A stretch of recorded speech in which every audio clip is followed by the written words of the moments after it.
Libro en audio. Antonio Millán Puelles. Fundamentos de Filosofía. Capítulo 1. El concepto de filosofía. Punto 1. La definición nominal de la filosofía. Es una observación común la de que el verdadero conocimiento de las cosas solo se logra con la experiencia de su frecuente trato, cuando hemos llegado a adquirir con ellas una cierta connaturalidad, por la que efectiva y propiamente se realiza su personal asimilación. Esto, que en general acontece en todo orden de asuntos, vale, de una manera especial, para la esfera de los conocimientos científicos, que son los más difíciles de conseguir. De ahí que la comprensión de la naturaleza y sentido de una ciencia sea más un resultado tardío y reflexivo, sobre la base de un previo cultivo de la misma, que no una labor enteramente a priorística y montada al aire. Solo, pues, tras haber filosofado, y no de cualquier modo, sino de una manera insistente y tenaz, puede llegarse a la posesión de una idea auténtica, realmente vivida, de lo que es la filosofía. Sin embargo, tan cierto como esto es que, sin una idea previa, todo lo modesta que se quiera, de lo que es una determinada actividad científica, se nos hace imposible acometerla, cualquiera que sea el grado o la medida en que ello se intente. 1. De ahí la conveniencia, en nuestro caso, de una inicial aproximación a la esencia del saber filosófico. En general, toda definición puede verificarse de una doble manera, como definición nominal o como definición real, según se atienda, respectivamente, a la palabra o nombre con que designamos a una cosa, o a la propia y formal constitución, cuya esencia se busca, de la cosa nombrada. La definición nominal ofrece, pues, la significación de una palabra, en tanto que la definición real es expresiva de la esencia de una cosa. Conviene, pues, que antes de elucidar la noción esencial de la filosofía, se considere aquí la significación de la palabra con la cual la nombramos.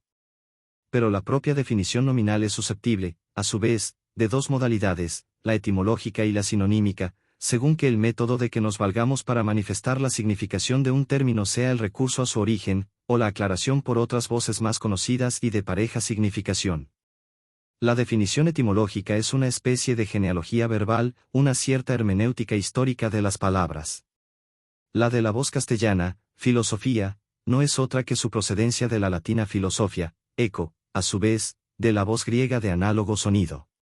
El término griego, filosofía, es un nombre abstracto, en cuya composición interviene, junto a un término derivado de una raíz que significa, en un sentido amplio, lo que en castellano, amar, un ilustre vocablo, el de sofía, cuyo equivalente latino es el término sapientia, que traducimos por sabiduría. Filosofía es, así, etimológicamente, el amor o tendencia a la sabiduría. Es explicable que la voz, Sofía, aparezca en autores que no usaron el término compuesto. Pero el sentido de la palabra, Sofía, era muy amplio y comprensivo en sus orígenes. Homero la empleaba para designar, en general, toda habilidad, destreza o técnica, tales como las que poseen los artesanos, los músicos y los poetas. Heródoto llama a todo el que sobresale de los demás por la perfección y calidad de sus obras. Análogo sentido tuvo en sus comienzos el término, antes de revestir la significación peyorativa a que se hicieron, en buena parte, acreedores los intelectuales aheridos por Platón. 2. Parece que fue Heráclito quien por primera vez empleó el término, filosofía. 3. Hay una venerable tradición que atribuye a Pitágoras la invención del vocablo. Según esta tradición, cuyos más destacados promotores fueron, en la antigüedad, Cicerón, 4, Diógenes Laercio, 5, y, eran llamados, sabios, cuantos se dedicaban al conocimiento de las cosas divinas y humanas y de los orígenes y causas de todos los hechos, pero Pitágoras, habiendo sido interrogado acerca de su oficio, respondió que no sabía ningún arte, sino que era, simplemente, filósofo, y comparando la vida humana a las fiestas olímpicas, a las que unos concurrían por el negocio, otros para participar en los juegos, y los menos, en fin, por el puro placer de ver el espectáculo, venía a concluir que sólo estos eran los filósofos. La autenticidad de este relato, uno de los más bellos tópicos de nuestra cultura, ha sido discutida por la moderna crítica. 6. Más la anécdota vale en cualquier caso como emblema del noble y desinteresado afán que conduce a la búsqueda del saber y que se ha conservado, durante milenios, como uno de los rasgos esenciales de la actitud filosófica. El verbo, filosofar, filosifein, se encuentra en Heródoto, quien atribuye a Creso la siguiente frase, dirigida a Solón, he oído que, por el placer de la especulación, teories eineken, has recorrido, filosofando, filosofeon, muchos países. 7. Y Tucídides pone en boca de Pericles, que se dirige a los atenienses, estas otras palabras: amamos la belleza con simplicidad y filosofamos sin timidez. 8.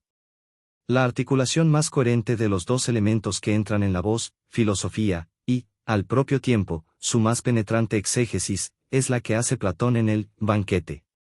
Apoyándose en la mitología del Eros, el discípulo de Sócrates hace decir a este, al que finge inspirado por la sacerdotisa de Mantinea, que el amor no es un dios, sino un ser intermedio, daimon, entre dioses y hombres. Hijo de Poros, la abundancia, y Penia, la escasez o penuria, participa, a la vez, del opuesto carácter de sus progenitores. No es, pues, ni la opulencia misma, ni la pura miseria, ni la cabal posesión, ni la indigencia estricta y absoluta. La filosofía, por tanto, no es ignorancia ni sabiduría, sino algo que no tiene el ignorante, que ni siquiera llega a percatarse de su propia ignorancia, y de lo cual está dispensado el sabio. En rigor, la modestia socrática, por la que se concibe a la sabiduría como algo divino, más allá de los límites de nuestra natural capacidad, es la expresión de la filosofía como justa medida de la posibilidad intelectual del hombre. La ignorancia total es infrahumana, la plena e ideal sabiduría es sede de nuestro ser, únicamente la filosofía es natural y propiamente humana. Esta versión de la filosofía como vislumbre de algo que no llega a alcanzarse por completo, como un remoto atisbo de la sabiduría, es la más honda significación de la teoría platónica aludida. Trátase, pues, no de la misma sabiduría, sino tan solo del reflejo o participación de ella, que al hombre le es posible conseguir.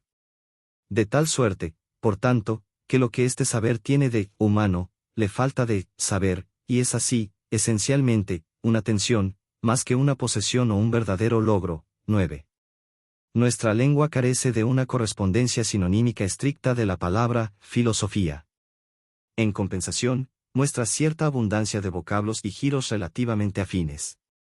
Como es natural, todos ellos traducen de algún modo corrientes y doctrinas filosóficas que han impregnado la literatura y el idioma usual. Por lo demás, es muy explicable que lo que ha trascendido al lenguaje común sean más bien las resonancias prácticas y las acepciones concretas, que no los contenidos puramente teóricos de esas concepciones. Por su especial influjo, merecen destacarse entre ellas el antiguo estoicismo, la tradición escolástica y, por último, la moderna corriente positivista. La huella del estoicismo se advierte en nuestra lengua en los giros y términos que expresan una idea de la filosofía como actitud serena ante la vida y las vicisitudes de la existencia humana. Es un lejano eco del viejo ideal práctico del sabio, ya formulado en Grecia y que Roma acogió con entusiasmo, idea en la cual la sabiduría, más que un sistema de especulaciones, constituye un estilo y un tono existencial. En su virtud, es filósofo solo aquel que sabe conservar el dominio de sí mismo, tanto en el éxito como en el infortunio, el que mantiene imperturbable el ánimo en cualquier ocasión. Tomar las cosas con filosofía, es una frase que se deriva de esta actitud, lo mismo que el empleo de nuestro término como sinónimo de calma, y de paciencia, y aun de una cierta idea, no exenta de ironía en ocasiones, de sosegada resignación y consuelo. La tradición del escolasticismo, castiza en nuestra patria, se manifiesta con el empleo de términos tales como los de ciencia y sabiduría, en su acepción puramente secular, como contradistinta del sentido y origen sobrenatural y divino de la fe y la sagrada teología. La filosofía es, así, mera sabiduría del siglo, por oposición a la teología de la fe, que se ampara en el dato revelado. Es verdaderamente notable la riqueza que tiene nuestra lengua en vocablos de origen escolástico y de la más clara e intencionada acepción metafísica.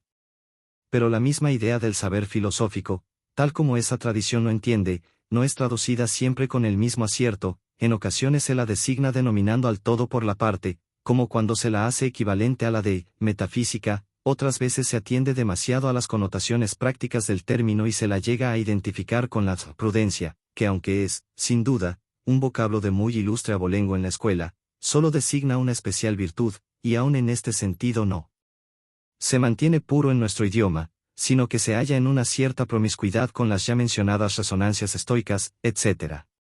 En general, no obstante, 14 y como fruto y presencia de la concepción escolástica, la voz, filosofía, se toma en castellano como designativa de la suprema ciencia natural humana. Por último, el positivismo ha dejado su huella en este género de sinonimias a través de la idea peyorativa, que, respecto primero de la metafísica y más tarde de la filosofía en general, estuvo en boga en el pasado siglo. Así, es frecuente utilizar el término filosofía para expresar todo lo que parece una elucubración sin fundamento, una mera abstracción o hasta una logomaquia. Es muy curioso el uso del plural para estas acepciones, algo parecido a lo que acontece con el término historia. El dejarse de historias y el todo eso son puras filosofías constituyen dos dichos típicamente ejemplares. Independiente del positivismo, aunque a veces mezclada con él, existe en castellano una acepción del término filósofo, que significa, en general, todo hombre abstraído y, por lo mismo, despreocupado de las más inmediatas y urgentes realidades. Que no se trata siempre de una acepción despectiva, pruébalo el hecho de que con frecuencia el sabio distraído es objeto más bien de una benévola y complaciente hilaridad. La anécdota de Tales de Mileto, quien por ir contemplando las estrellas se precipitó en un pozo, es más risueña que moralizante.